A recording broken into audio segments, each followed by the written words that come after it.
ताज्या बातम्या विचार नव्हे, त्यासाठी सचोटी न्यूज चॅनल बघायलाच हवे। ज्ञान मनोरंजन संस्कार देणारे चॅनल सचोटीला सबस्क्राइब करा, बेल आयकॉनचे बटन दाबा, सोबत शेअर करायला विसरू नका।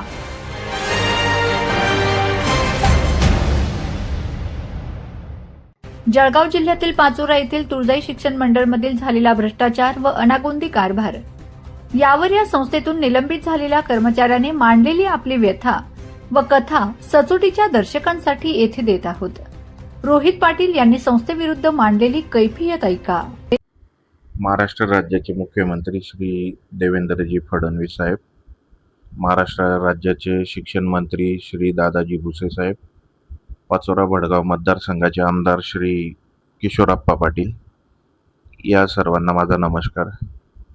मी पाचोरा येथील तुळजाई शिक्षण मंडळ अंतर्गत येणाऱ्या प्राथमिक विद्या मंदिर बाहेरपुरा या शाळेतील कर्मचारी आहे व मला जो होणारा त्रास आहे किंवा माझ्यासोबत जे काय घडलं आहे किंवा या संस्थेमध्ये घडलेला एक गैरप्रकार आहे त्याबद्दल सविस्तर वृत्तांत पुढील प्रमाणे।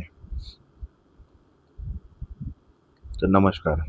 तुळजाई शिक्षण मंडळ अंतर्गत येणाऱ्या प्राथमिक 3 शाळा, प्राथमिक विद्या मंदिर जनता वसाहत, प्राथमिक विद्या मंदिर बाहेरपुरा, प्राथमिक विद्या मंदिर कृष्णापुरी, तिघं सर्व पाचोरा। तर मुख्यमंत्री महोदय या तिघं शाळांमध्ये व संस्थेअंतर्गत येणाऱ्या माध्यमिक व आश्रमशाळा अशा सर्वांमध्ये 98 शिक्षक व शिक्षकेतर कर्मचारी यांची बोगस भरती झालेली आहे, त्यात मीही एक आहे। तर आता यातील सविस्तर वृत्तांत असा की प्राथमिक विद्या मंदिर बाहेरपुरा या शाळेमध्ये वाढीव तुकडीवर 4 शिक्षक, 2 शिपाई, 1 क्लर्क व 3 20% अनुदानाचे बनावट मान्यतापत्र मिळवून भरती झालेले 3 कर्मचारी। जनता वसाहत शाळेमध्येही सारखंच आहे, तिथेही वाढीव तुकडीवर 4 कर्मचारी बोगस भरतीतील, 2 शिपाई व 1 क्लर्क व 3 20% अनुदानाचं पत्र घरच्या घरी बनवलेले 3 कर्मचारी। त्यानंतर कृष्णापुरी पाचोरा या शाळेमध्ये वाढीव तुकडीवरती 4 कर्मचारी, 2 शिपाई, 1 क्लर्क व 5 20% अनुदान यांचंही लेटर घरच्या घरी बनवलेलं आहे। तर असं टोटल या 3 शाळेमध्ये 32 कर्मचारी आहेत, 12 शिक्षक, त्यानंतर 6 शिपाई, 3 लिपिक आणि उर्वरित जे आहेत 11 जे आहेत ते 20% अनुदानास पात्र जे ठरलेलं आहे। वास्तवात 20% वाले जे कर्मचारी यांचं डॉक्युमेंटेशन संस्था अध्यक्ष वगैरे यांनी घरच्या घरी बनवलेलं आहे। त्यानंतर आश्रमशाळा व माध्यमिक शाळा या दोघांचं एकत्रीकरणाने मांडणी करतोय। तर उर्वरित 65 कर्मचारी, शिक्षक व शिक्षकेतर कर्मचारी, मग त्यात 40%, 60% अनुदान असो, 100% अनुदान असो, असे एकूण 65 कर्मचाऱ्यांची बोगस भरती झालेली आहे। त्यानंतर आश्रमशाळेमध्येही सारखाच प्रकार आहे। अशा प्रकारे या संपूर्ण तुळजाई शिक्षण मंडळ अंतर्गत येणाऱ्या प्राथमिक, माध्यमिक व आश्रमशाळा यांमध्ये 98 कर्मचाऱ्यांची बोगस भरती झालेली आहे। त्यामध्ये चौकशीमध्ये माध्यमिक येथील 28 कर्मचारी सापडलेत असं म्हणतायत, परंतु वास्तवात 20% असो, 40% असो किंवा 100% असो किंवा 60% असो, असे टोटल 98 कर्मचारी आहे।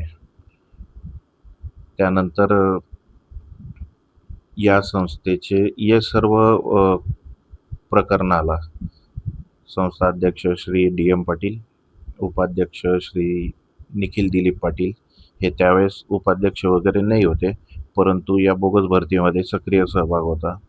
त्यानंतर विजया दिलीप पाटील, विकास मुकुंदा पाटील, छाया दीपक पाटील, पल्लवी मंगेश चव्हाण, पल्लवी रत्नदीप पाटील, शरद पाटील व आनंददीप पाटील हे ना डायरेक्टर बॉडीमध्ये आहे, परंतु हे अध्यक्षांचे पी-ए आहेत व संस्थेमध्ये एका शाळेमध्ये कर्मचारीसुद्धा आहे. तर या सर्वांनी मिळून ह्या स्वतःच्या संस्थेत 98 कर्मचाऱ्यांची बोगस भरती तर केलेलीच आहे, परंतु संपूर्ण नाशिक विभागात 650 ते 700 प्लस कर्मचाऱ्यांची बोगस भरती केलेली असण्याची दाट शक्यता आहे. कारण यांचं बच्छाव साहेबांसोबत उठबस होतं, यांचं उपासनी साहेबांसोबत उठबस होतं. त्यानंतर अंमळनेर येथील मनोज रामकृष्ण पाटील असो, डी पाटील असो किंवा किरण पाटील असो किंवा शिक्षण विभागातील वेगवेगळे अधिकारी असो, यांच्याशी संगनमत करून म्हणा किंवा एक एकत्रीकरण करून म्हणा, यांनी या सर्व गोष्टीला मूर्तरूप दिलेलं आहे. माझ्याजवळ या 98 बोगस भरतीचे पुरावे आहेत. याचीच मी वारंवार जी विचारणा करत होतो माझ्यापुरती व्यक्तिशः, की बाबा मी 8 वर्षापासून तुमच्याकडे विनाअनुदानित तत्त्वावर होतो किंवा फुकटात मी तुमच्याकडे काम केलेलं होतं. त्यानंतर तुम्ही सन 2021ला माझी स्वतःची बोगस भरती माझ्या नकळत दाखवून दिली. त्यानंतर तुम्ही मला वेगवेगळे खोटे कारणं दिले. त्यावेळेस माझ्याजवळ पुरावे खरोखर नाही होते. पण ज्यावेळेस पुरावे माझ्या हाती आल्यानंतर मी त्यांना पुरावे घेऊन प्रत्यक्ष भेटण्यास गेलो. त्यानंतर त्यांच्या लक्षात आलं की आता याच्यामुळे आपली बोगस भरती उघड होईल. तर त्यांनी मला वेगवेगळ्या प्रकारे धमक्या, जीवे ठार मारण्याचे प्रयत्न म्हणा किंवा शाळेत सहकर्मचारी जे आहेत त्यांना लावून वेगवेगळ्या प्रकारचा त्रास म्हणा, अशा एक ना अनेक घटना घडलेल्या आहेत. व या सर्वांनी जे 98 कर्मचारी म्हणतोय मी, तर यांच्या नावाने माझ्या सकट जळगाव जिल्ह्यातील वेतन अधीक्षिका सौ संधान शिवे मॅडम असो, ह्या प्राथमिकला होत्या, माध्यमिकला जे असतील ते, यांना हाताशी धरून साधारणतः एक 17 ते 18 कोटी, हा कमी असेल त्यापेक्षा जास्तच आकडा निघेल, एवढ्या रकमेचा बोगस फरकही यांनी काढलेला आहे. आता तो फरक काढण्या अगोदर यांनी सर्व कर्मचाऱ्यांकडनं 2-2 कोरे स्टॅम्प घेतलेले, सही केलेले.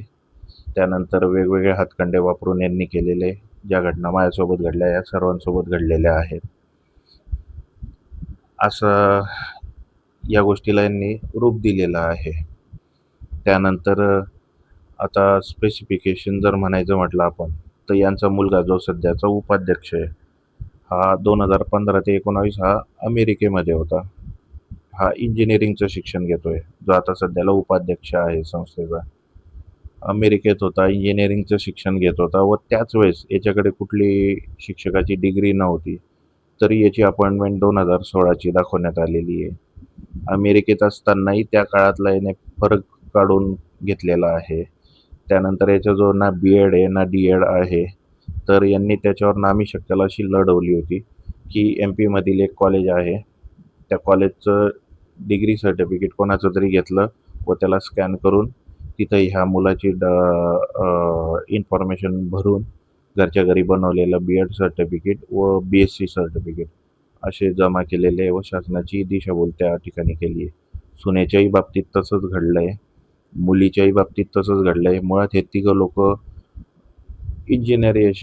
इंजिनिअरिंग करत होते किंवा त्या ठिकाणी त्यांची मुलगी ही नोकरी करत होती किंवा तत्सम असेल. यांच्याजवळ कुठल्या प्रकारची डिग्री नाही आहे शिक्षण विभागातली, तरी भागतंय. त्यांचे नातेवाईक आहेत, त्यांनाही असेच उत्तर प्रदेश असो, मध्य प्रदेश असो, यातील डिग्र्या ज्या आहेत त्या घरच्या घरी बनवून केलेलं आहे.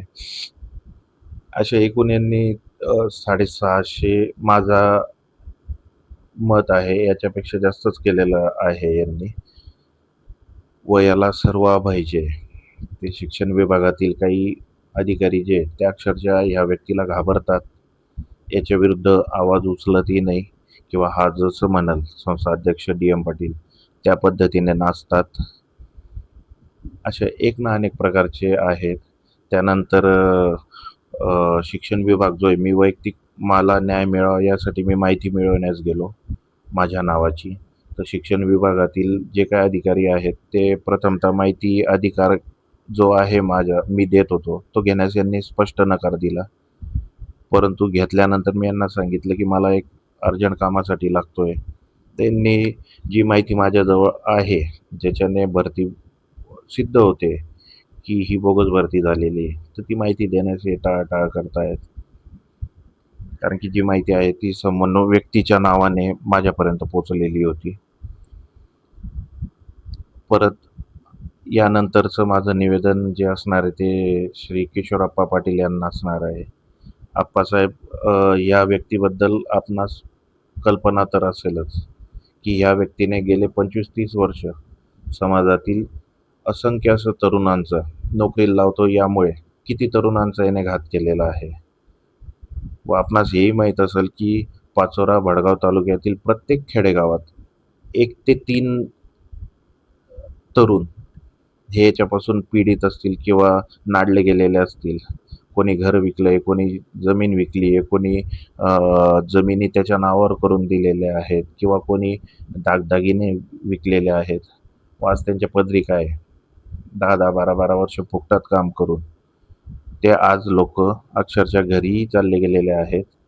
व कोणी खत वाहतंय, कोणी कपाशी वेचतंय, कोणी माती वाहतंय. अक्षरशः जिवंत असून जिवंत प्रेताप्रमाणे फिरतायत. तर मुख्यमंत्री महोदय, मी खूप खूप गंभीर व्यक्तीकडे किंवा त्याच्याबद्दल होणाऱ्या त्रासाकडे मी तुमचं लक्ष वेधू इच्छितोय. 1 नंबरची ही वाईट प्रवृत्ती आहे की हिने समाजातील असंख्य अशा तरुणांचा अक्षरशः सत्यानाश करून ठेवलेला आहे. जिवंत प्रेत बनवून फिरवतोय हा त्या लोकांना. व जो व्यक्ती याला जाब विचारायला जातो याला तर हा खोट्या गुन्ह्यात, जसं कोणाला ॲट्रॉसिटी असो, कोणाला विनयभंग असो, कोणाला काय असो, अशा वेगवेगळ्या गुन्ह्यांमध्ये अडकवून ठेवतो. म्हणजे समोरचा व्यक्ती त्या गुन्ह्याच्या अवतीभोवती गुरफटला जाईल व तो त्याच्या विरुद्ध झालेल्या म्हणजे त्याच्यासोबत घडलेल्या अन्यायाचा तो वाचा नाही फोडू शकत.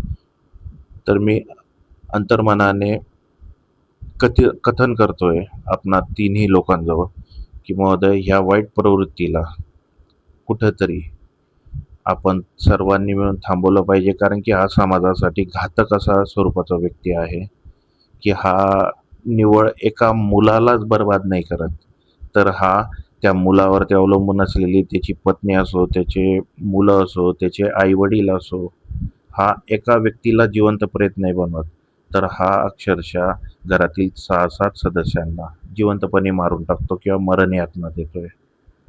तर मी जितकेही आरोप केलेले आहेत की या व्यक्तीने 98+ ज्या आताच्या बोगस भरती आहेत, ज्या 2011 पासून याने दाखवलेल्या आहेत. इतर संस्थांमध्ये 2012 दाखवले जात आहेत, पण याने 11 पासून, मुळात माझी 2011ची भरती बोगस आहे हे मी ठामपणे मांडतोय. तर ह्या व्यक्तीने 2011 पासून बोगस भरती दाखवलेली आहे. तसेच मी याच व्हिडिओमार्फत समाजातील जे समाजसेवक आहेत, जे अन्यायाविरुद्ध उभे राहत आहेत, तर यांना कळकळीची विनंती एवढीच करतोय की सर्वांनी हा जो व्यक्ती आहे याबद्दल याचे जे वाईट कारनामे हे प्रत्येकाच्या कानावर आलेले आहेत. तर फक्त यावेळेस माझ्यासोबत उभं राहा व ह्या वाईट प्रवृत्तीला कुठेतरी थांबवण्यास म्हणा किंवा आटोक्यात आणण्यास म्हणा मदत करावी अशी इच्छा आहे. 98 शिक्षकांची जी बोगस भरती झालेली आहे याचे पुरावे माझ्याजवळ आहेत. फक्त मला एक सामाजिक आधाराची गरज आहे व एक कार्यालयीन आधाराची गरज आहे. कारण की याची नोंद कुठंच घेतली जात नाही आहे.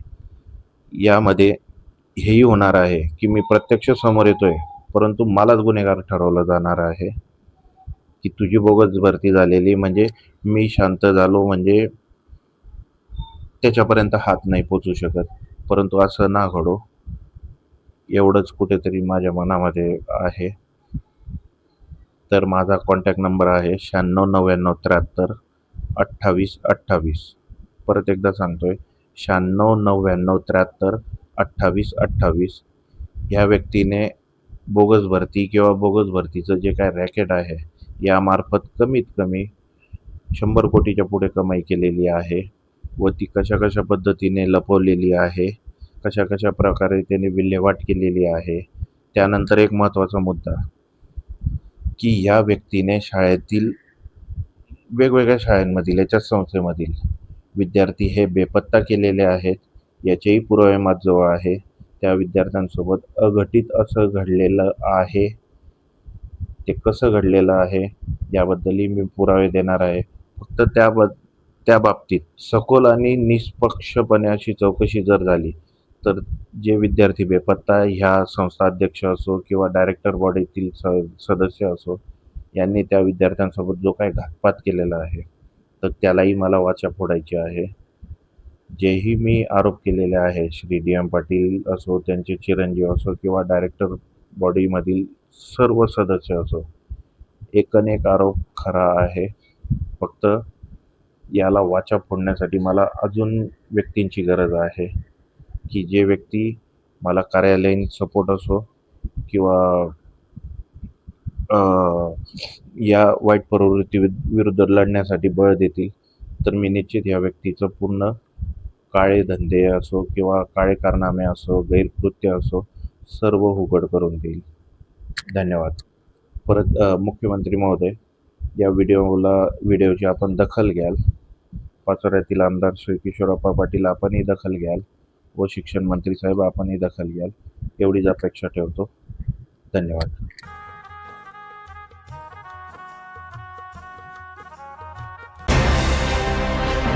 ताज्या बातम्या विचार नव्हे त्यासाठी सचोटी न्यूज चॅनल बघायलाच हवे.